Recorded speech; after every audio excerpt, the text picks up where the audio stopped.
जितने भी बड़े बुजुर्ग यहाँ बैठे हैं, पूजनीय माताएं, बहनें और सम्मानित मंच, आजादी से पहले जैसा कि हमने सुना अपने बड़े बुजुर्गों से, आप लोगों से,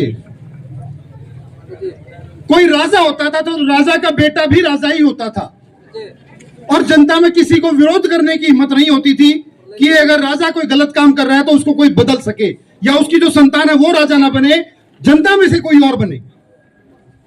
इस तरीके से का शासन हजारों सालों से चलता आया था। लेकिन आजादी के बाद हमें संविधान ने एक ताकत दे दी कि जनता के हाथ में ताकत है सारी की सारी। अगर आपका राजा सही काम नहीं करता तो आप उस राजा को बदल सकते हैं, अगर आपका राजा सही काम कर रहा है तो उसको समर्थन कर सकते हैं, और अगर कोई भी गलत काम करता है तो उसका विरोध आप लोग कर सकते हैं। आपको वोट की ताकत इस संविधान ने दे दी। हर 5 साल में आप इस वोट की ताकत का प्रयोग कर सकते हैं। आज पहले जैसा समय नहीं रहा कहीं पर भी, गांव में या कहीं पर, कि कोई व्यक्ति जागरूक ना हो।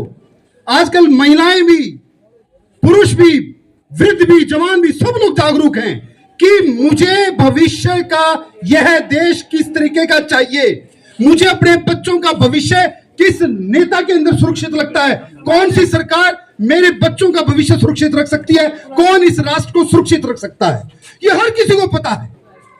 मैं बहुत खुल के बोलता हूं हमेशा। गलत को गलत और ठीक को ठीक कहने की हिम्मत मेरे अंदर है। अगर आपको ठीक लगता है कि नरेंद्र मोदी ठीक है, देश को समर्पित है, देश के लिए उस व्यक्ति ने सब कुछ न्यौछावर किया है, तो ठोक में जाके, सब जगह जाके उसका प्रचार प्रसार करो कि नरेंद्र मोदी प्रधानमंत्री आना चाहिए। और उसका उनका विकल्प क्या है इस देश में? विपक्ष के पास बिल्कुल खुल के प्रश्न दे रहा हूं आपको, आराम से घर पे जाकर सोचते रहना कि नरेंद्र मोदी का विकल्प कौन है। भूपेंद्र सिंह हुड्डा जैसे लोग किस व्यक्ति को प्रधानमंत्री बनाना चाहते हैं, उनसे कभी पूछो तो सही। राहुल गांधी जैसे व्यक्ति को, जिसे कोई ज्ञान नहीं, जिसे बोलने का सलीका नहीं, जिसे अपनी सगी बहन के साथ मंच पर बैठने की मर्यादा नहीं पता, उस व्यक्ति को प्रधानमंत्री बनाने का वो लोग सपना देखते हैं। इससे उन लोगों की मानसिकता पता चलती है कि वो कितनी गिरी हुई मानसिकता के व्यक्ति हैं।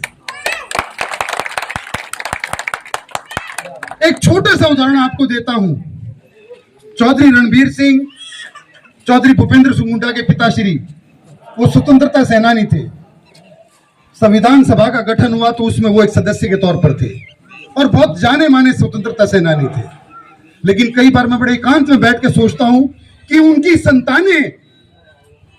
संतानें ऐसे लोगों की गुलामी कर रही है, इटली के लोगों की गुलामी, राहुल गांधी जैसे लोगों की गुलामी, जिन व्यक्तियों को इस देश की सभ्यता और संस्कृति से कोई सरोकार नहीं, जो इस देश की संस्कृति को खत्म करना चाहते हैं, जो सनातन संस्कृति को खत्म करना चाहते हैं, सरेआम रुके मार के कहते हैं कि हम सनातन संस्कृति को खत्म कर देंगे, हम हिंदुओं को खत्म कर देंगे, सरेआम रुके मारते हैं।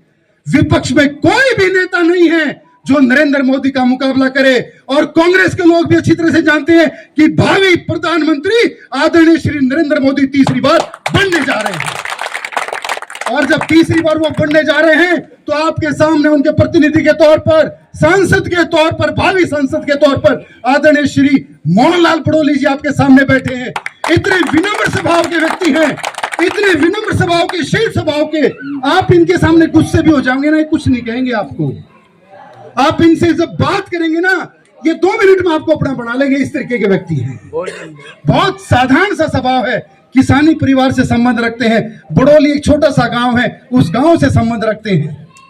और पार्टी ने इनको जिम्मेवारी दी है कि आप जाइए, जनता के बीच में संसद का चुनाव लड़िए। इससे पहले ये विधायक भी अभी हैं राई से।